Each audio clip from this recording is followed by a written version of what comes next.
Hello everyone, this is Harpreet Kaur from English Rock Club, and today I welcome you all to the explanation video of the chapter The Rattrap, which is in the Flamingo book prescribed for class 12 under Ncert publication. So why to waste time? Let's proceed.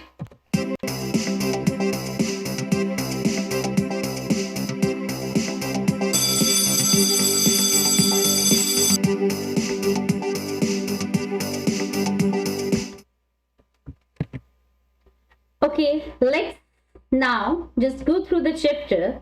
The heading of the chapter is the rat trap, and you can see that there is a picture of the rat trap. What is a rat trap? A rat trap is a trap that is made to catch the rat. So the bait in is, it can be just hung from a wire, and this is a wired rat trap in which the rat gets attracted towards the thing that is there in the as a bait, and in this way he gets caught in the rat trap. Now let's look what's there in this chapter, written by Salma Legerlof. Before moving to the chapter, let's read about the author. So Salma Legerlof, who was born in 1858 and then 1940, was a Swedish writer whose stories have been translated into many languages. A universal theme runs through all of them. All her writings had the universal theme, and what is that theme? It is a belief that the essential goodness in human beings can be awakened through understanding and love. This story is set amidst the mines of Sweden, rich in iron ore, which figure large in the history and legends of that country. The story is told somewhat in a manner of a fairy tale.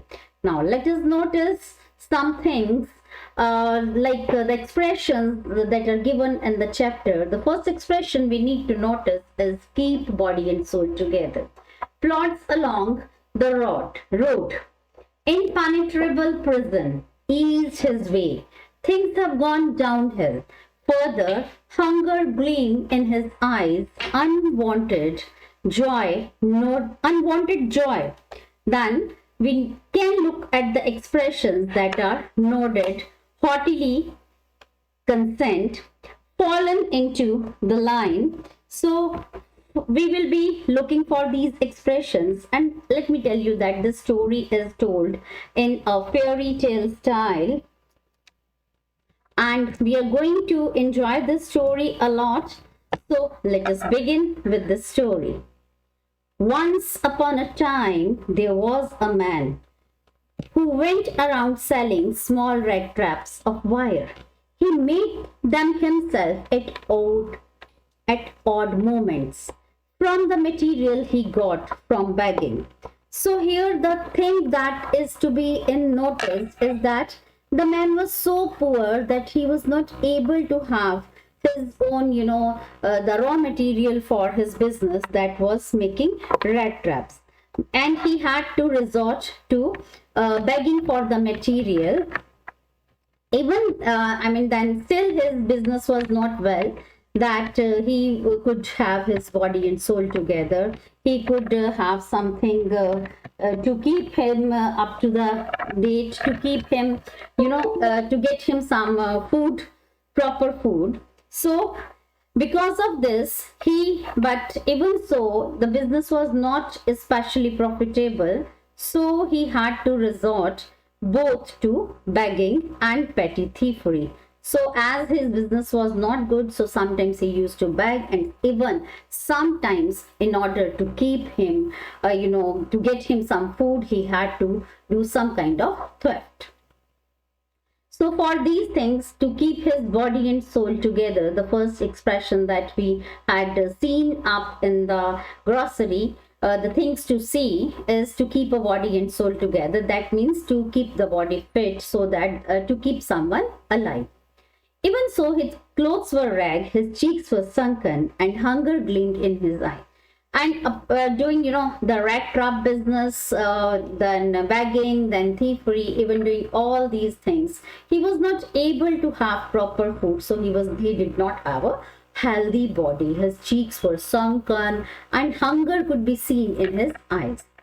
No one can imagine how sad and monotonous life he can appear to such a vagabond. So who is a vagabond? Someone who doesn't have a house of its own. Okay. So let me read this line once again. No one can imagine how sad and monotonous life can appear to such a vagabond who plods along the road. Plods along the road means who walks aimlessly, left to his own meditation. Left to his own meditation stands for he kept on, he kept on thinking at his own, and he was imagining his own things. But one day something strange happened. This man had fallen into a line of thought which really seemed to him entertaining. He had naturally been thinking of his rat traps when suddenly he was struck by the idea that the whole world is about him. The whole world with its lands and seas, its cities and villages was nothing but a big rat trap. So one day while he was sitting along the street, he was looking at the people around, and obviously he was not being treated well by the people for such a long time. So he was not thinking good of the world. So a sudden idea came to his mind, a sudden, thinking came to his mind that this whole world is a big rat trap. And everyone with the whole, with its lands and seas and cities and villages, the whole world, whether it's in city, countryside or anywhere in the world, it is a big rat trap. It had never existed for any other purpose than to set baits for the people. So he said that this world rat trap, the purpose behind this world rat trap is to set bait for the people. And what are the baits? The baits are something to which one gets attracted, like cheese in the rat trap, a piece of pork, etc. in the rat trap a rat gets tempted by it, okay, and ultimately he got caught. Then it offered riches and joy. So it stands for the world. Okay. So according to him, the world offered its riches and joys, shelter and food, heat and clothing, exactly as a rat trap offered cheese and pork. And soon as anyone let himself be tempted to touch the bait, it closed in on him. And then everything came to an end. So it is according to him, the riches, the things that are there in the world are, kind of bait. And once someone gets attracted towards that bait, and he is caught in this world rat trap.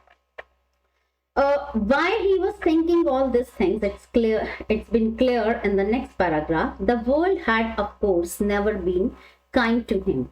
So it gave him unwanted joy to think ill of it in this way. It became a cherished pastime of his during many dreary proddings to think the people he knew who had let themselves be caught in the dangerous snare, that is that rat trap, and the others who were still circling around the bait. So he kept on watching the people sitting on the roadside, and he kept on looking the people. They were with the riches, and they were running after the riches, which were bait. So he started enjoying his thinking. Okay, so let us see what happens one day. One dark evening, as he was trudging along the road, he caught sight of a little grey cottage by the roadside, and he knocked on the door to ask shelter for the night. Nor was he refused. Instead of sore faces which ordinarily met him, the owner, who was an old man without wife or child, was happy to get someone to talk to him his loneliness. Immediately he put the porridge pot on the fire and gave him supper. Then he carved off such a big slice of his tobacco roll that it was enough for both the stranger's pipe and his own. Finally, he got out an old pack of cards and played mojolis with his guest until bedtime. So generally, whenever he knocked at some door, he was being refused, he was shown cold faces, sour faces, and he was never welcomed by the people. But that day, when he saw that cottage by the roadside, he knocked at the cottage and he asked for a shelter. He asked for shelter for just a night. He was really surprised that he wasn't being refused. Instead, he was welcomed because the crofter, the person who was staying in that house, was a crofter. He himself was quite a lonely person. He was an old man and he did not have any wife or a child, and he was very happy to have someone at his home and to talk over. So he shared some kind of eatables like porridge with him, entertained him with the tobacco, and then he also played some games of cards, some playing cards with him, and both of them had a very good time. The old man was just as generous as his confidences was with the porridge and tobacco. So he was quite generous. He was a so simple person. The old man of the house was very simple person, and he could not even think that the person whom he was entertaining was a thief, was a vagabond, and she should not be trusting him. Okay, so the guest was informed at once that his days of prosperities, his host has been a crofter at Ramsau Iron Works. So he was the person of the home who was staying at that home was a crofter in Ramsau Iron Works and had worked on the land. Now that he was no longer able to do the day labor, it was his cow which supported him. Yes, that Bossy was extraordinary. She could give milk for the creamery every day, and last month he had received all of 30 kroners in payment. So he told him a little bit about him, that he was a crofter at Ramsau Iron Milk, but due to now old age, he got a little weak bodily and he was not able to do that labor. But he had kept a cow to support him, and he sells his milk, and then last month he has received 30 kroners as a payment. He also showed that payment to the stranger. The stranger must have seemed incredulous, for the old man got up and went to the window, took out a leather pouch which hung on the nail in the very window frame, and picked out 3 wrinkled 10-kroner bills. These he held up before the eyes of his guest, nodding knowingly, and then stuffed them back into the pouch. Okay, he did not even, the crofter was so simple, he did not shared his, income, etc., savings with the peddler, but he also showed him the place where he had kept that money. So now let's move further and see what happens next in the story. The next day, both men got up in good season. They were quite happy. Both of them were happy. The crofter was in a hurry to milk his cow, and the other man probably thought he should not stay in bed when the head of the house has gotten up. They left the cottage at the same time. The crofter locked the door and put the key in his pocket. The man with the Rattrap said goodbye and thank you, and thereupon each went on his own way. So what happened? So both of them got up in a very good mood, and the crofter was to go for milking his cow, and the paddler, that vagabond Rattrap seller, did not feel it comfortable that he should be staying in crofter's home when he wasn't at home. So both of them bid goodbye to each other and went on their own ways. But half an hour later, the Rattrap peddler stood again before the door. He came back. He did not try to get in, however, he only went up to the window, smashed a window pane, struck in his hand, and got hold of the pouch with the 30 kroners. He took the money, thrust it into his pocket, and then he hung the leather pouch very carefully back to its place and went away. So at this point, the peddler, the Rattrap seller, he came back and he took that money that was shown to him the previous night by the crofter. So he made that theft again. And that 30 kroners, that 310 kroner bills attracted him. He got tempted towards them and he just made that robbery, thievery in that house. So with this, we come to an end of the explanation video of this part of the chapter. We will be looking for what happens to the crofter when he went away after,